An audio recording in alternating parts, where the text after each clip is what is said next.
Hello everyone and welcome back to my channel. Today I'm going to be talking about my twin girls' 3 to 7 month update. Now that's kind of a weird time frame. It should have been 3 to 6 months, but they're 7 months now, and I feel like it only makes sense to do 3 to 7 months versus 3 to 6 months, but I'm kind of fibbing because they're actually 7 months old. So without further ado, let's get into it. Now obviously the most important thing that everyone cares about is that Mom is back in her pre-pregnancy clothes. Now, I have been back in my pre-pregnancy clothes for a little while, but they've been a little bit snug. And I would say that it's safe to admit now that I am back in my clothes and they're feeling normal again, which is like the most amazing thing ever, pretty much, at least for this mom who carried twins and was a ginormous whale when she gave birth. My babies are also huge. At their 7-month checkup, they were weighing 20 pounds for Grace and 18 pounds for Olivia. Now, for anyone who watched my previous video, I believe I mentioned, and if I didn't, I'm going to mention it right now, that Grace wasn't even on the growth chart in like the first few weeks to a month of her life. They actually were really concerned about how much weight she was not putting on because she was such a sleepy baby. We could not get her to eat. So she wasn't gaining weight. So like there was the typical growth chart, you know, the ones that all my mamas have seen at the doctor's office. Yeah, Grace was like tracking way below it. She was barely putting on any weight. They were starting to get concerned, but not so concerned that we'd had major interventions yet. Anyway, so now she's huge. So clearly, that was just a phase that we went through. She definitely has no problem feeding now, and has not had problem feeding in pretty much since she was a newborn. So, I mean, they're big babies. On the Down syndrome growth chart, Grace was in the 95th percentile for weight, for height, and for head circumference. So she's just like a big baby.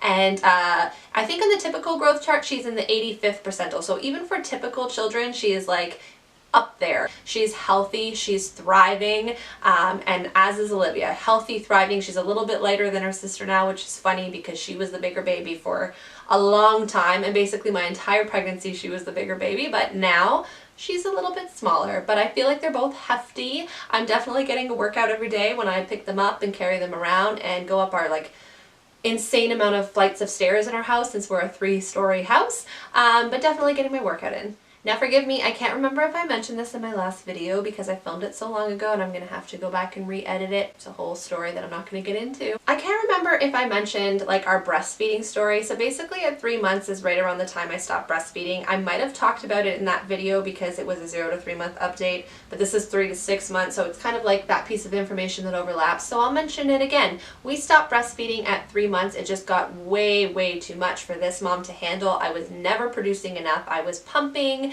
So it got to a point where I couldn't pump and feed them at the same time. So I was feeding a baby, feeding a baby, and then pumping.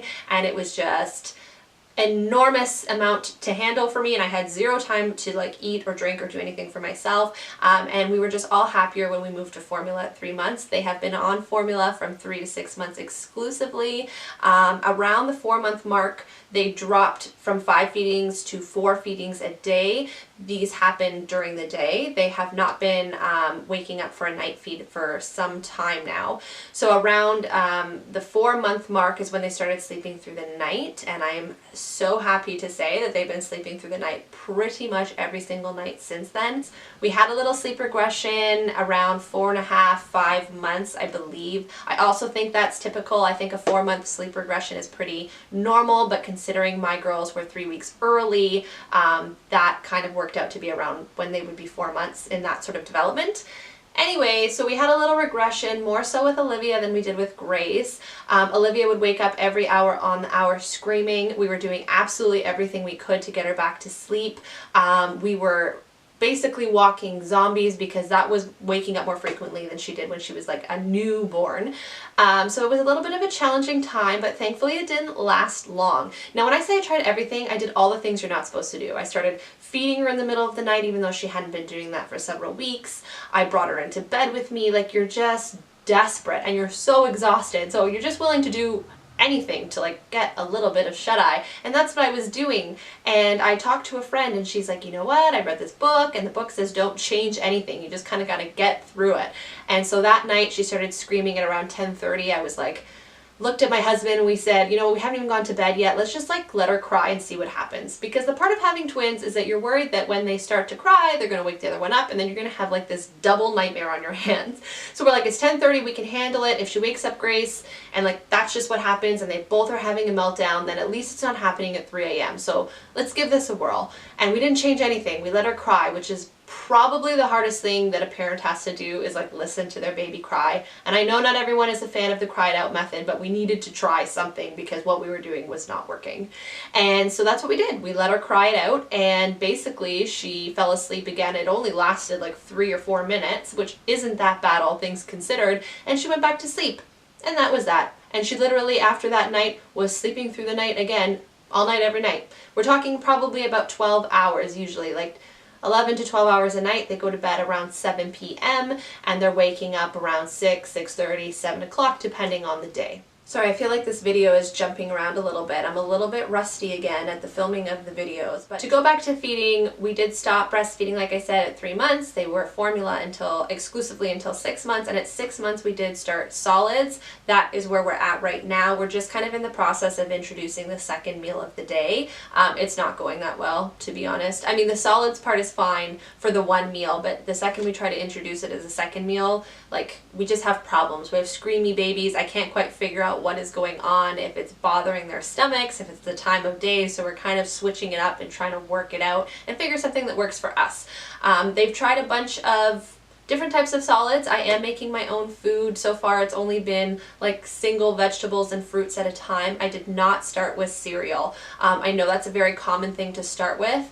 I am a student of holistic nutrition, and that is not something that in our program is typically recommended, just because I don't think that their stomachs and their digestive enzymes are quite ready for cereals at the 6-month mark. So we just felt more comfortable doing not doing cereal. We felt more comfortable doing vegetables. We've done things like butternut squash, sweet potatoes, pears, apples.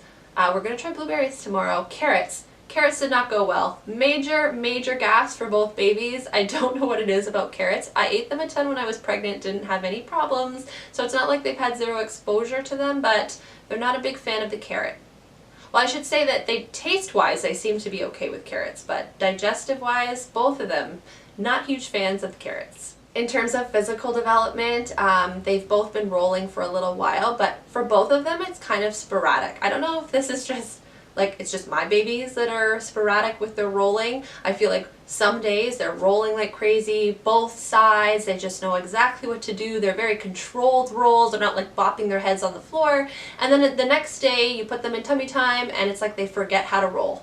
They just totally forget. They just lie in tummy time and they scream and scream to roll over, and it's like, you know how to do it. Why aren't you just rolling over? You were doing it yesterday. But they just decide, like, today I'm not rolling.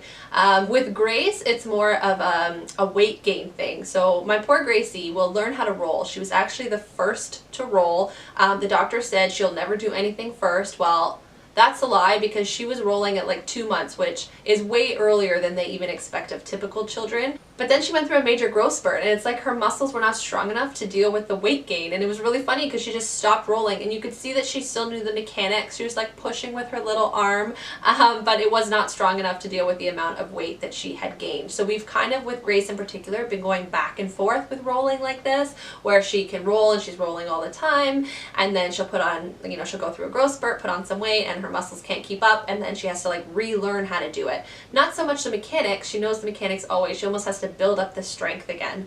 Whereas Olivia, I think, is just stubborn, and she wants you to roll her over sometimes, and even though she knows how and it's not so much a muscle thing for her, she just won't do it.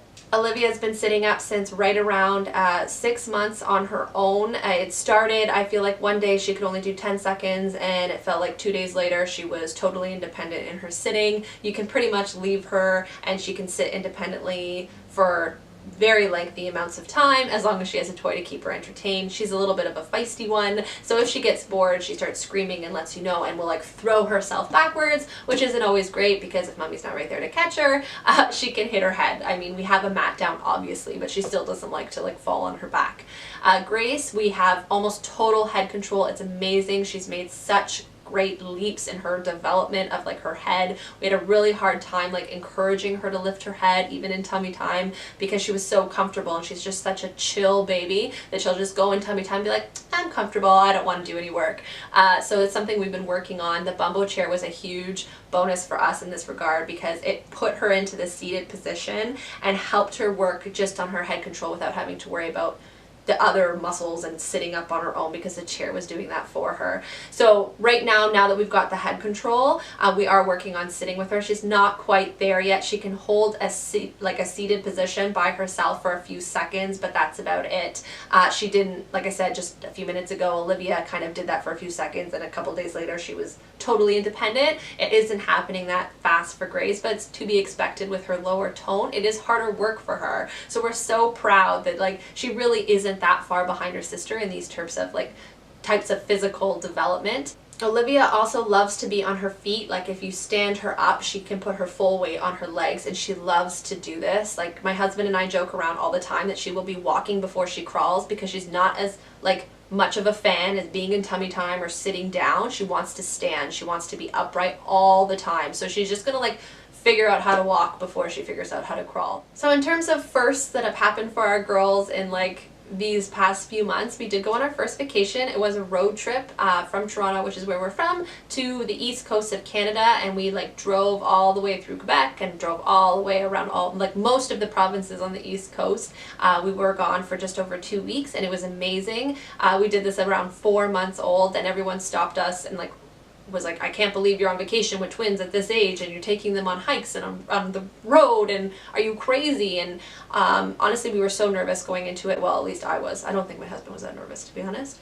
But I was so nervous, like what if they have meltdowns and what if they can't handle the car? But that's why we picked a road trip, because we figured if things are going to hell and it's an absolute nightmare, we can just hi-ho home, because we're not committed to anything. We're not committed to a flight. We're not committed to like hotels. We were kind of booking as we went because we never knew how far we'd get in a day, and it worked out beautifully. And the weather was perfect, and like I said, we took them on hikes and they got to see so much that they won't remember, but the memories will be for me and my husband. Also, first, we just celebrated our first Christmas and New Year's with the girls, and it was magical. I bought way too much stuff for them, and my husband was really upset with me, to be honest, but it was their first Christmas, and I know that they won't remember it. It was more for me, but it was just really fun to be able to spoil them, and it just brought the magic back to Christmas. Like, I've always loved Christmas, but to have Christmas again with children was just amazing.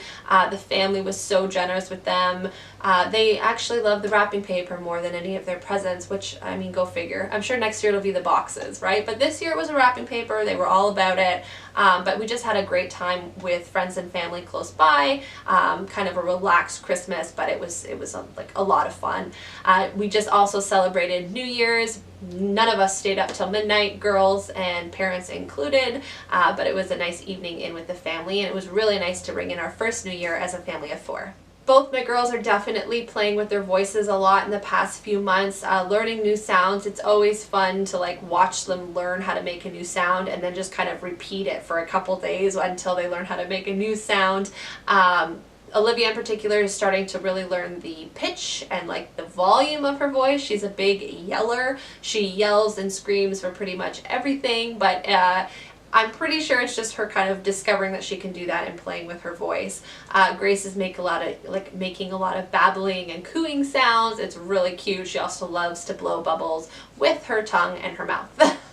Another not so fun piece of development in the past couple weeks is that the girls have started to realize when I leave them. So whereas up until now I've been able to like put them down on their mat and like quickly go grab a glass of water if I needed one, like literally 10 feet away. I can barely do that now. As soon as they recognize me leave the room, they start to get really upset. So I mean, it's not that it stops me from doing it, but it does like make it harder because I have to hear them scream and cry. I'm really hoping that we're going to get through this kind of phase of like attachment to mommy. I know that you can't totally get through it, and I don't want to totally get through it, but I mean, I don't want them to be too attached where they only can have me and I have to be around at all times. I want them to be comfortable with their grandparents and their dad and our friends and family. I don't want them to just be like, I need to be in mommy's arms, especially because there's 2 of them. So it's pretty much impossible for me to sustain that if that doesn't we can't break that habit. So that's kind of where we're at right now.